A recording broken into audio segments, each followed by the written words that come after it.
The message from my presentation at the coaches conference today was really that all our behaviours are underpinned by our values.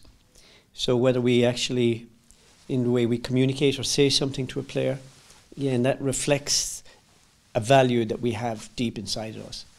So we've seen from our work with coaches around the world across a range of sports that those who are more successful, not just in terms of winning, but in terms of nurturing the player, tend to have those values which are very well described and understood by themselves. From the work that we've gathered and the coaches we've been involved with, there are a lot of challenges. The coaches themselves have been challenged, and they're constantly challenged. The environment in which we work as coaches, as one noted individual said, is a very messy reality.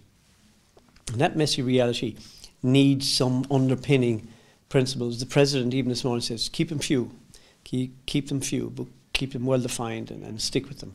And they're the ones that seem to guide coaches in making decisions, in helping them with players and in helping players grow.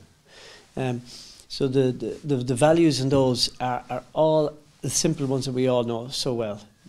It starts with communicating and always communicating and not being hesitant within that. Different ways of doing that. This unspoken word isn't necessarily the only, or the spoken word isn't necessarily the only way. The integrity and honesty with which one brings, the fairness that one brings, and the consistency of those. So they're all, even later on this morning at other presentations, we see that coming through. So for us as coaches, we tend to look at the superficial things. Oh, this method is the latest method in training, or this little unit or gadget will do this. But we must always stand back a little bit and reflect on, okay, well, where does it fit in with the bigger picture here, which is I want to nurture, we want to grow the player. Okay, so how do you make all of this, which sounds very philosophical, how do you make it real and practical? It can be made very real and practical. In other words, when a player's had a bad day at the office during the match, or when something is not working, what we typically do is we pinpoint the fault. That's the first thing coaches' innate instinct is, look, you just didn't get there early enough, right? You were out of position, or you weren't doing what you're supposed to do. It always starts with a negative. What I've seen and what we've seen over the past few years is coaches that stop that, they don't go there. They actually don't bother going there. They just focus in on what went well.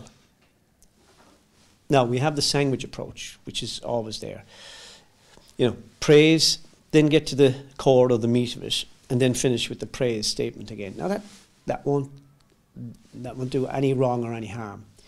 But when we look at what's happening with really good coaches now who are really long in the game and surviving and doing really well, they tend to just ignore the fault.